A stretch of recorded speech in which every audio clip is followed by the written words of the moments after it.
Welcome दोस्तों। आज हम ज्योग्राफी का एक छोटा सा टॉपिक आपके सामने लेकर आए हैं जो पेरिहिलियन और एपहिलियन के नाम से जाना जाता है, उपसौर और अपसौर के नाम से जाना जाता है। दोस्तों, सन के रिगार्डिंग ये टॉपिक है। अगर लास्ट क्लास से आप हमारे साथ जुड़े रहे हैं तो हमने अब तक एक टॉपिक पढ़ा था जिसमें अर्थ के मूव्स के बारे में पढ़ा जाता है। अर्थ दो टाइप से मूव करती है, एक रोटेशन होता है और एक रेवोल्यूशन होता है। नहीं, जैसे हमारी अर्थ है दोस्तों, हमने देखा था ये अपने एक्सिस पर खड़े खड़े जब घूमती है तो इसे रोटेशन कहा जाता है, और जब ये सन के राउंड अबाउट चक्कर लगाती है तो उसे रेवोल्यूशन कहा जाता है, परिक्रमण कहा जाता है। ठीक है, अभी जो हम टॉपिक ये पढ़ रहे हैं ये सन के रिगार्डिंग ये पेरिहिलियन और एपहिलियन जिसे कहा जाता है, उपसौर और अपसौर जिसे कहा जाता है। होता क्या है दोस्तों, हमें पता है कि भाई सन है बीच में,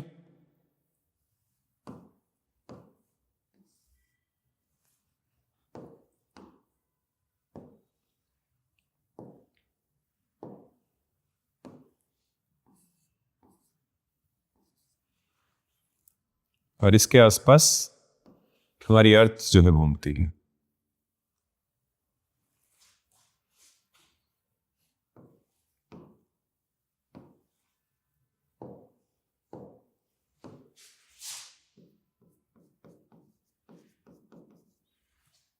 ठीक, ये अर्थ रेवोल्यूशन करती है सन का, यानी इसके राउंड अबाउट कुछ ऐसे घूमती है, ये राउंड लगाती है।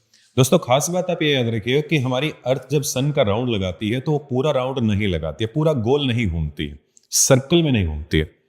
उसके घूमने का जो रास्ता है उसे एलिप्टिकल वे कहा जाता है, दीर्घवृत्ताकार कहा जाता है। दीर्घवृत्त मतलब वृत्त पूरा नहीं बनता, एक तरफ से वृत्त थोड़ा ज्यादा बनता है। यानी हम कुछ ऐसा कह सकते हैं कि इसको थोड़ा सा आसान करने के लिए हम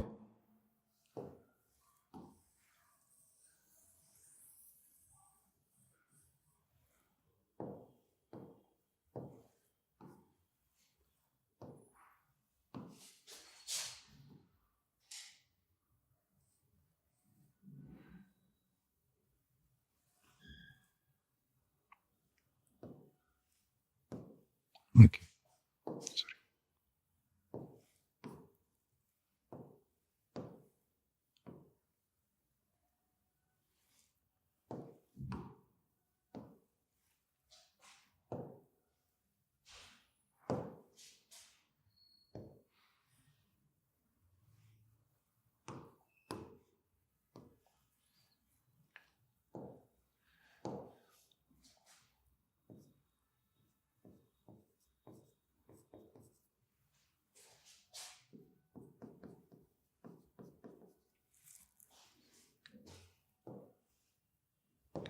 ये अर्थ है हमारी, तो हम कह रहे हैं सन का रेवोल्यूशन करती है।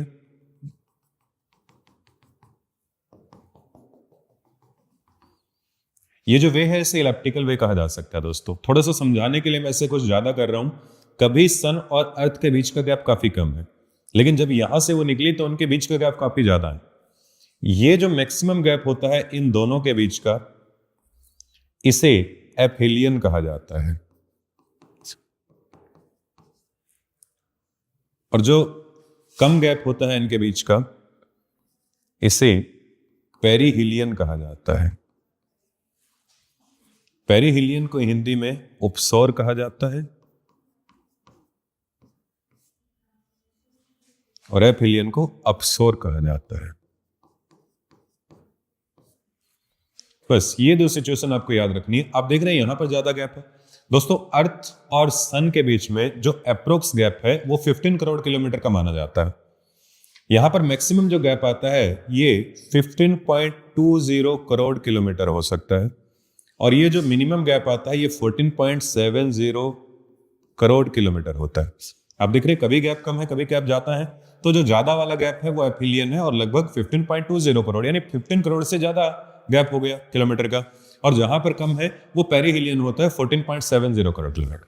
आप देख रहे होंगे इधर ये बता रहा है perihelion position of the earth और any other planet in its orbit when it's nearest point to the सन।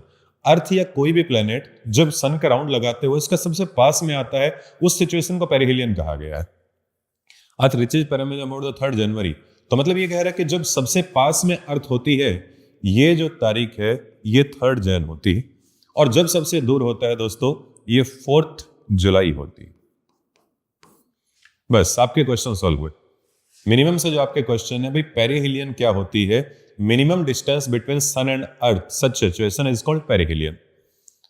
पृथ्वी और सूरज के बीच में सबसे कम दूरी की अवस्था उपसौर कहलाती है। और इसका अपोजिट एपहेलियन क्या होता है, अपसौर क्या होता है? तो maximum distance between sun and earth is called aphelion. अगला क्वेश्चन आपसे कि कितना गैप है जी? तो मिनिमम गैप का मतलब 15 करोड़ से कम कर दीजिएगा 14.70 करोड़ किलोमीटर, और एपहेलियन का मतलब मैक्सिमम गैप कर दीजिएगा 15.20 करोड़ किलोमीटर।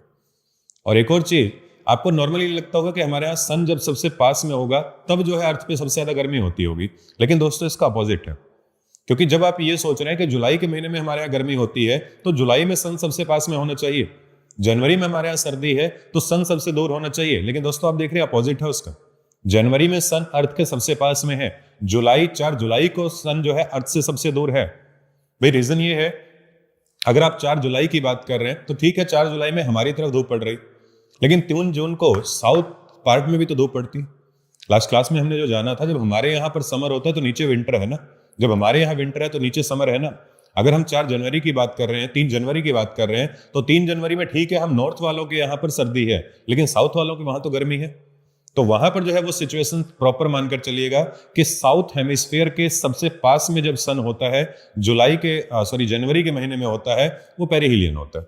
और इनसे सबसे दूर जो होता है वो एपहेलियन होगा, सबसे दूर, यानी वहां पर जब सर्दी हो।